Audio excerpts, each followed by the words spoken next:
Just this morning, we've received inflation data out of the US, 2.9%, highest level since January.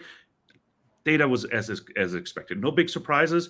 0.4% month over month CPI increase as well. But now we've got all the data dumped behind us, and we're right before a Fed decision here next week. I've invited Harry Dent on the show to discuss what is happening next. He predicts a crash of the markets before Christmas even. So we'll have to discuss what does he mean by that, and how will that show, and what will be the trigger. So lots to discuss here in a very short time. If you haven't done so yet, hit that like and subscribe button. It helps us out tremendously, and we much appreciate your support. Thank you so much for doing that. Now, Harry, it is great to welcome you back on the program. Thank you so much for joining us.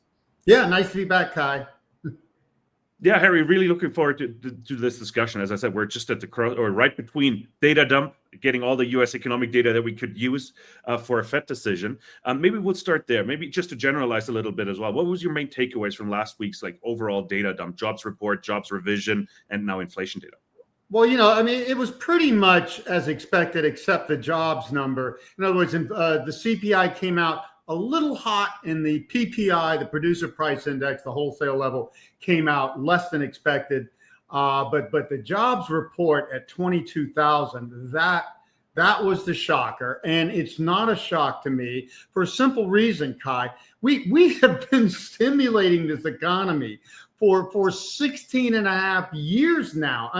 29 trillion and still rising at 2 trillion a year. And that's just the deficit. We stopped the money printing finally and pulled back on that, but we're still running $2 trillion deficit a year. That's 7-8% of GDP. In fact, all of this stimulus combined over 16, now going on 17 years, adds up to 7.8% average a year. God, we should have been growing at 8 to 10% because normal growth is 2 to 3% a year. So the truth is something's wrong, and I've been warning about it for a long time. And the government basically managed to skip over it. It's called the Gen X downturn. The baby boom was set on a precise 46-year lag. That's when the average person spends the most money. U.S. has the best statistics on this in the world, so I've been able to track and use this all the way back to the 1980s. That was the biggest boom in history, 83 to 2007. Well, I was predicting back in the 80s when I said this boom would be bigger than anybody thought, and people thought I was crazier than they think I am now for thinking there's going to be a big crash. Because the generation was so large, but that ended in 2008, precisely, when the basic statistics would have predicted decades before. And 2008 ended up being the deepest recession, and governments then panicked. And they should have, because Ben Bernanke, he was the Fed chair then. His thesis was the Great Depression. And the truth is, I was predicting, and 2008 looked exactly like 1930. All of a sudden, a big crash, a deflationary trend, not high inflation and stuff because of that. In other words, we were going from a bubble boom into a more like a depressionary economy. And bubble booms are always followed by depressions. Recessions follow normal booms. And of course, those recessions like the 1970s can be very deep. But the 30s was a whole nother thing. We never saw 25% unemployment before that, and never seen it since, and may never see that level again. But the point is, when you have a bubble, things get extra overvalued.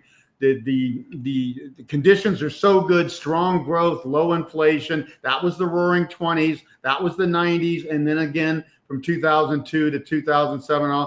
And now the government, 29 trillion. I'm the only person that'll give people a number. This is how much money's been poured into this economy. The entire today's GDP in about 1.4 times GDP. We're pouring the entire GDP plus in our economy just to keep it growing at 2 to 3%, which is below average. So what it tells you, if you're awake here and listening, that we would have been in a major downturn, and the government just kind of printed their way out of it. And it wasn't even, the printing was only a third of it money. 2/3 of it was the largest, longest running. We haven't had a balanced budget since 2001.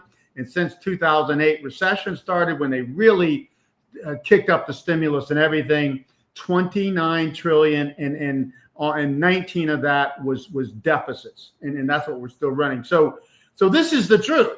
We would have been in a much different economy. And now the multi-trillion-dollar question, and I don't even have a full answer for this because it's never happened. What happens when an economy skips a major downturn? Because my theory, Kai, is really simple.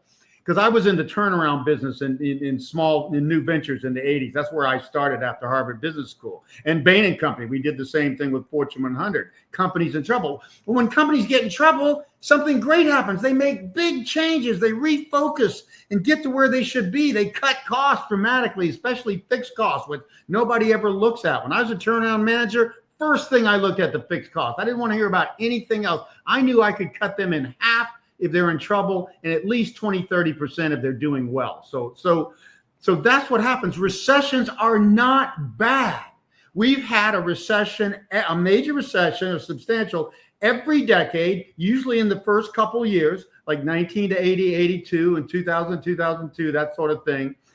We've had that once a decade because it cleans out the economy, brings back inefficiency, knocks out what I call the zombie companies that are barely surviving by stiffing their creditors, but still alive, and it keeps us efficient. So recessions aren't bad. And I've done my homework. We have if you look at history, especially since World War II in this modern economy, a ratio of recessions to booms is 70 boom, 30% recessions. That's the same exact ratio of being awake every day as people and sleeping for 7 hours a night. Same ratio. So is some doctor going to come up and tell us, oh, people, we're wasting our time with this dumb sleep stuff. We're not doing anything. We got to sleep 3 less hours and be awake more. If we did that within a week, most people would be certified crazy if they didn't get enough sleep. And we all know this. So sleeping is necessary. Recessions are necessary. If you want a healthy economy and you don't want to have a bad recession, then don't let the booms get out of control with too much stimulus. And of course, the biggest problem, too much debt. What happens is we're basically purging unproductive debts and purging zombie companies, the companies that tried but failed. Even in a healthy economy, there's going to be people who try and fail and debts are going to go bad.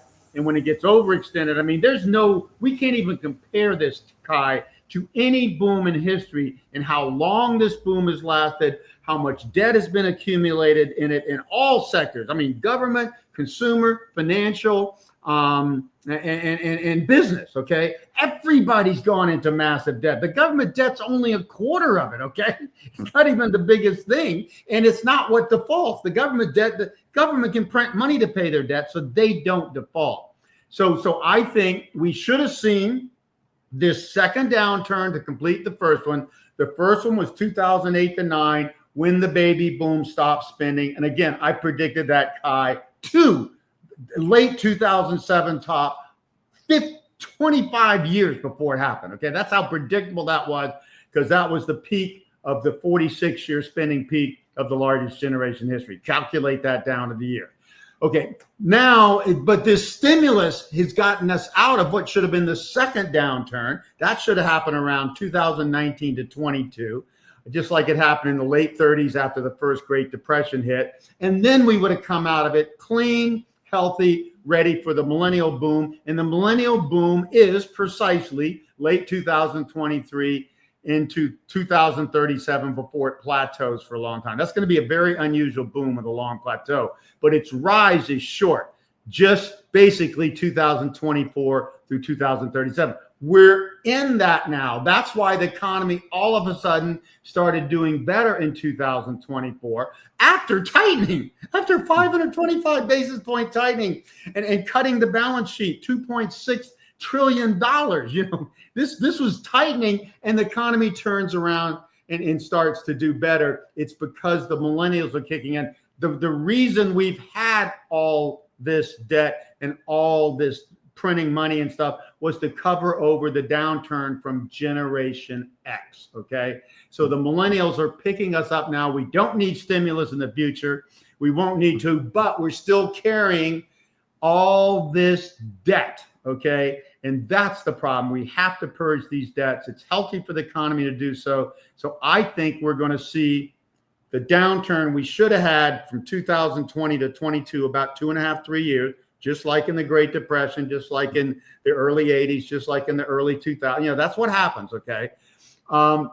We're probably going to face that now, and I think we're topping right about here. I think we may have already topped in Bitcoin. That's the leader. NVIDIA is the leader of AI. That's the other big new sector. That looks like a top to me, or about to make one at 189 if it goes a little higher. And I think we see a major crash now, and that will set off a recession. And that will finally clear out this economy so we can see one more, what I call great boom, because we don't have demographics in our favor anymore. We're plateauing demographically, and we will start heading down like most countries like Japan and Korea have already been doing. But we have that until 2037, but we can't get there carrying this bubble and debt. Bubbles and debt are not good for the economy. And I'll leave you with one thought, Kai, the best indicator in history that nobody uses, called money velocity. Money velocity tells you the truth, not if the economy's growing or not, if we're investing in getting productive returns from our investments, okay? Everybody, government, consumers, business, everybody. Money velocity's been falling since the first bubble in 1997 forward. The bubble started in 95. Shortly after that, money velocity collapses, which it does in every bubble in history, which says this is not productive and it's going to end badly. So I think that ends badly now between, say, late 2025 and early to mid 2028. That's how long it takes to clear out a major downturn bubble. Again, never it's taken more than 3. Even 29 to 32 crash was 34 months. That was the worst in history. This one probably won't be quite that bad, but it will be closer to that than any one we've seen. And again, find an economy. Even Jeremy Grantham, one of the most bearish guys out there, is predicting a 50% stock crash. He's just doing that because he knows people won't believe him. History says after a bubble of this magnitude, you should expect 85 to 93%. And that's what I'm expecting. Now, they're going to fight it. That's new. But the point is, this is not a time to be sitting in the stock market saying, oh, yeah. And I'm telling you, financial advisors are right 90% of the time. Stay with the markets, rebalance. Don't jump in and out. People are terrible at that. No question. This is not one of those times. This is so big, you cannot ride out this downturn. You don't ride out an 80 to 90% or even a 70% crash and get back to even before you die, okay? Especially for baby boomers, people like me. You know, I'm talking about life expectancy of 15 years if I'm lucky, and that's above average, okay? So we don't have a long time if we take a 50, 60, 80, 90% hit to get back to even. And that's how long it took. The 29 to 32 crash, it took 23 years to get back to that the 1929 high. 23 years. Same thing. The 68 top and the crash in the 70s took 24 years to get back to those levels. So that's what I'm talking about. A once in a lifetime crash. It's now been put off 5 years, which I think is long enough. The economy doesn't get healthier the long time it gets stretched. It gets more stretched. So it only means a bigger downturn when it happens. No, Harry, you lay out a very compelling case, of course. All the indicators are pointing towards a crash, but the question is, you've been calling for a crash before Christmas, actually. Like, what should trigger that? Like, why now? Of course, the debt has been high. You've been laying out a compelling case. Demographics were known. The debt's high, but most importantly, they're finally pulling. It's the stimulus. I mean, anybody can cover over. And 29 trillion? Nobody would have predicted the government would pour 29 trillion to fight a damn recession. That's the worst investment you can make. First of all, recessions are not bad, okay? Wrong government, wrong economists. The wrongest thing about them, why I'm so happy I didn't get a PhD in economics and took business classes instead, okay? So that's the problem. So we have to clear to move forward. I mean, we've done way better. I mean, avoiding a depression, you know how big that is?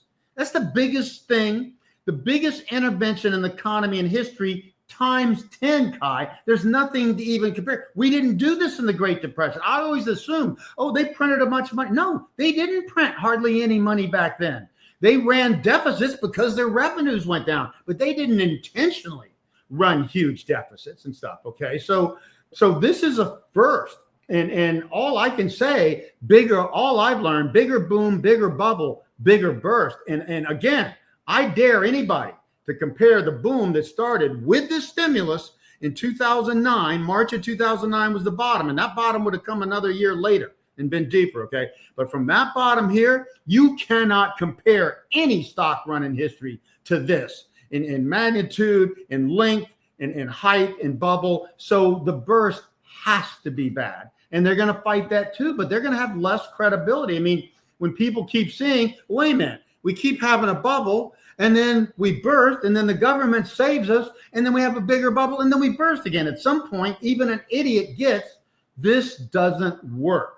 If I was in the turnaround manager, you know what you do when your company gets in trouble? You refocus on where you're the best and compete, because people get off that strategic focus, important business principle, and you cut costs, which get out of line, especially overhead. That's what I did in the 80s. I turned around 6 new ventures in extreme turnaround situations. I didn't even intend to do that. I was just a consultant. I got sick of big companies at Bain & Company. They're too big and boring. New ventures was my thing, but I found that what everybody should know, new ventures do nothing but fail. It's a graveyard. The good ones fail.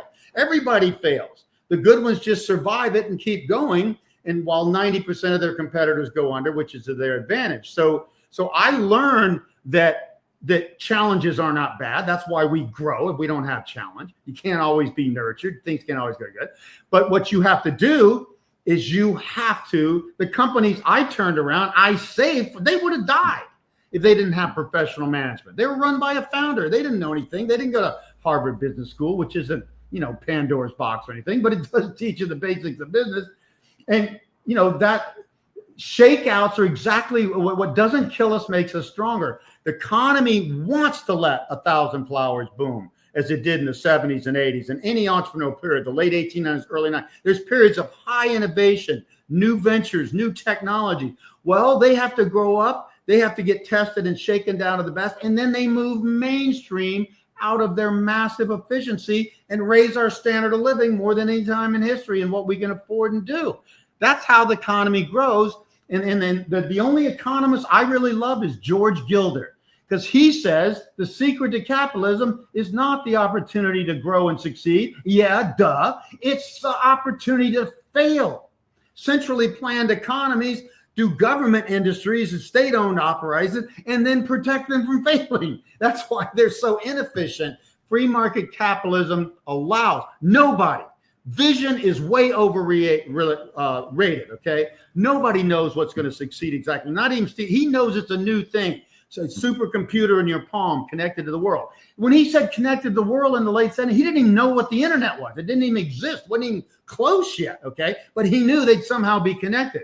So he could see the general vision, but he couldn't see how it's going to work out and who was going to win. And he didn't see that Microsoft was going to come and kick his ass, because they were going to give a standard for everybody instead of a standard software to protect their own software, which was Apple's mistake, by the way. It's their only mistake. They've always been the best software. So there's lessons from history, and that's what the economy does. It innovates, but it has to shake. It doesn't just encourage it. It has to be just as vigilant, shaking out the losers. And that's what governments and people fight against. We want the boom. We don't want the bust. Okay. We want the innovation. We don't want the shakeout of the losers. Yeah. The truth is 95% of new ventures get shaken out. Yeah. Harry, if I may stop you there, actually interesting thought here, because our whole mentality as a society has completely changed, especially in the Western world. Woke is a term we've been using a lot, the woke mindset. Like, are we even allowed to let companies fail from that perspective? Like, how does that fit in? It's an interesting angle I haven't explored with any other guest, Harry's. Like, does our mindset that has changed as a Western society sort of affect the economics, the macroeconomics in that regard? Have you put any thought into that? Well, it's simple. Adam Smith brought free market capitalism, a concept in the late 1700s. Same time industrial revolution. That was one of the most innovative times in history. People don't even realize that because we didn't see the impacts of it for decades later, early 1800s and beyond. Okay, free market capitalism is system. You make rules to ensure fair competition, and then you leave it alone. That's the problem. We have a recession. Oh my God, recession's going to hurt some people. Some people are going to lose their job. Some businesses are going to go under. We got to stop this atrocity. No. If that's the way you're thinking, you don't understand the word free in free market capitalism and markets, okay? Markets know how to rein in things when they get overvalued and overdone, okay? And markets want everybody to have a shot. Again, you never know who the real innovation is going to be, even if you know the direction of innovation, i.e. towards smaller and more powerful computers. That's easy to get. Steve Jobs predicted a supercomputer in your palm back in the 70s. That's why I loved him more than Bill Gates. He was a visionary, but still, he couldn't predict what companies would win, how it would evolve, when there would be shakeouts, when there would be the best boom. That's something I study because that's also predictable. There's an innovation period to take it to 10%. It's the first 10% of more discriminating consumers that decide what's going to make it or not, and they should because they're the most discriminating, and then it can move mainstream and get scale and become low cost, and everybody can have this. You know that cars were the ultimate luxury in the early 1900s and then was an everyday thing for people in cities by 1929, just 2 decades later? That was a miracle. That everyday people would have a car. Nobody would have thought that in 1900 and 1907 when the rich were just the first 1% were just getting those unbelievable automobiles. Okay. So, but that's the way capitalism works. It is a miracle. The key is you got to leave it alone. Nobody will leave it alone and let it do what it has to do, including we have to sleep. Okay. And it has to have a recession and it has to shake out from a lot of innovators to the few winners if everybody's going to get it. That's the way capitalism works. So these people, economists, don't understand capitalism. And I have one answer for that, Kai. Never run a damn business. I ran and CEO of 6 businesses in the 1980s and consulted to many others. I couldn't run, AT&T at that age, at 26, 27. But when these businesses got in trouble and I could spot what was wrong, I'd become CEO instantly and be in charge of a whole company of maybe 20, 30 employees and turn the whole damn thing around. And I love that. I could make more change in 6 months in a crisis than I could make in 3 years with business going along as usual, just putting it out time and time because nobody likes change. This not liking change goes right out the window when you're in a crisis and it's do or die. That's why the economy is the way it is. That's why you have to have recessions after booms. You can't have the boom and not the recession. Healthier boom, healthier recession. That's the truth.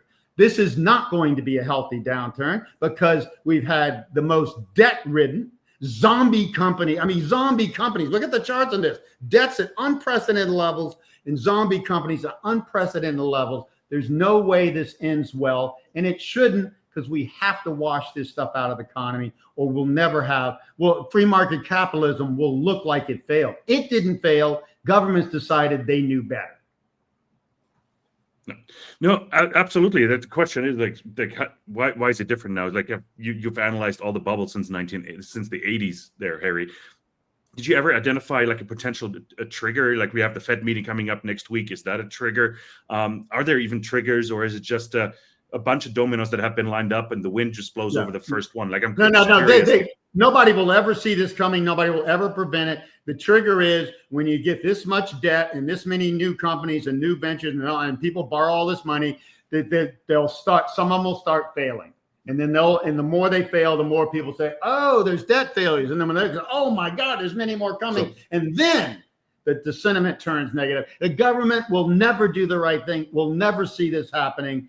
What the government could just simply do is leave it alone, and that they won't do, because people don't want recessions and governments don't want recessions on their watch. And Trump, and look, I mean, I'm telling you, Trump's dead. Not because he caused this recession. He walked in at the top of a bubble, promising to make America great again, when it has to have a major shakeout before that can happen. He walked in at the wrong time. I'd be very good at advising major politicians when to run, because the truth is they don't impact the economy anywhere near what people think they do. The economy is 340 million people doing what they do when they do it, regardless of all that. They can bitch about this and that and this and that. Oh, I don't like this, and I don't like the president, I don't like inflation, but they're going to raise their kids and get them through school, damn it, okay? That happens regardless. Governments have nothing. Governments don't drive the economy. If they did, I'd be studying government policies way more than consumer spending habits and debt bubbles and things like that. No, the problem, the reason people don't see this guy, nobody studied this. Economists don't get trained in this. Economists don't know demographics from a hole in the wall. And the baby boom in an affluent age proved how strong I predicted the entire boom just with a 46-year lag for peak spending on the baby boom birth curve, adjusted for immigrants, which is a little more difficult, but can be done precisely, okay? That's all. Simplest indicator in history. And all these economists are looking at 20, 30 different indicators. Well, but this, that doesn't matter. Those baby boomers were going to spend that money, buy those houses, get their kids through school and into college if possible, do hell or high water. And they did. No, Harry, I want to use the last couple of minutes here just to sort of also give our viewers a bit of an overview. Like, what should they do now? You expect to crash by Christmas or perhaps by Christmas? What should we do? That's the tough part. They're fighting it hard. I think, first of all, I've also studied what happens in the first crash. In bubbles, unlike most booms, the first crash is the most severe because it's going from one extreme bubble to. So the first crash tends to be listen to this guy, 40 to 50% in stocks in 2 to 4 months. That means if it started right about now, and it's possible, I think it's possible Bitcoin already peaked and stocks are following quickly in a couple of weeks, that we could see the first crash largely set in by Christmas, and that's normally a good season, so people really won't be expecting that. And that could be 40 to 50%. And the first wave of that first crash is usually 20 to 30%, most of it. So if my scenario plays out, that's what I'm telling people. If you wait to see if I'm right, and I understand that, and nobody else is telling you this. Jeremy Grantham is saying, well, maybe 50% worst case, which some people could sit through. Okay. Well, if you saw my worst case, you wouldn't even think of sitting through this. Okay. But nobody's listening to me. I'm talking to the 1%. Okay. Always have been. It's just the way it is.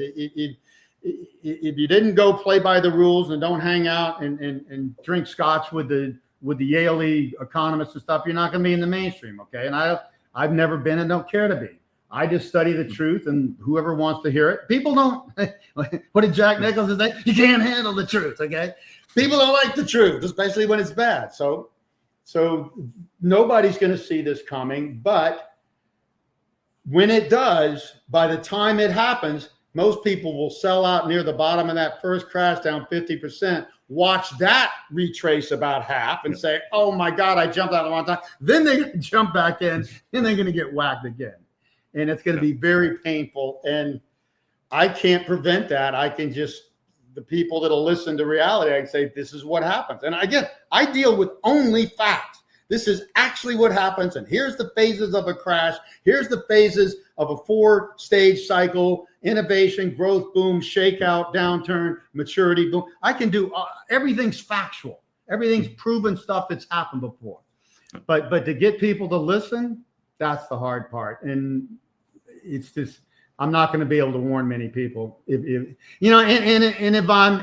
I'm wrong, then this market's gone up so much, it's due for some sort of correction. You're probably not going to miss a whole lot if I'm wrong, but you're going to miss a lot and benefit a lot if you see something that 90-some% of people do not see. No. Nobody sees major crashes. Never ever has happened in advance. No, Harry. Here's why, Kai. The bubble makes you high. People high on any drug don't make good decisions. That we know. Doesn't matter if it's alcohol, cocaine, crack, heroin, whatever. People don't make good decisions, okay? Because they're high. They're not in reality. That's why nobody will see this, no matter what people like me or Jeremy Grantham say. Well, it's the well-known free money high, right? So. Harry, you put out a really interesting rants once a week on your YouTube channel, and where else can we follow your work here, Harry? Just harrydent.com. You just put in your email address, and I'm going to send you this article every week and a rant every other week. And then if you fall in love at some point, you get on our paid newsletter. That's the way we operate. That's the way most newsletters. So you can get a lot from us just going to harrydent.com and getting on our free newsletter. Fantastic. Awesome. Harry, really appreciate your insights. It's great having you back on. Very interesting view, and we'll see if it plays out. But the main message I take away, Harry, is really just protect yourself. You can still delve This into is the a markets, time, but be yes, to aware protect of what is yourself. happening. Anytime it's been this good, this long, is a time to protect yourself if you know nothing else. Exactly. Fantastic. Harry, thank you so much for joining us. Much, much appreciated. And to everybody else, thank you so much for tuning in to Soar Financially. This is the second last day here in Beaver Creek for us in Colorado. We're at the Precious Metals Summit, meeting with over 50 companies here over the course of 3 days. And if you haven't done so, hit that like and subscribe button. It helps us out tremendously, and look forward to a fantastic weekly wrap-up update here with myself on Friday. Thank you so much for tuning in. We'll be back with lots more. Take care out there.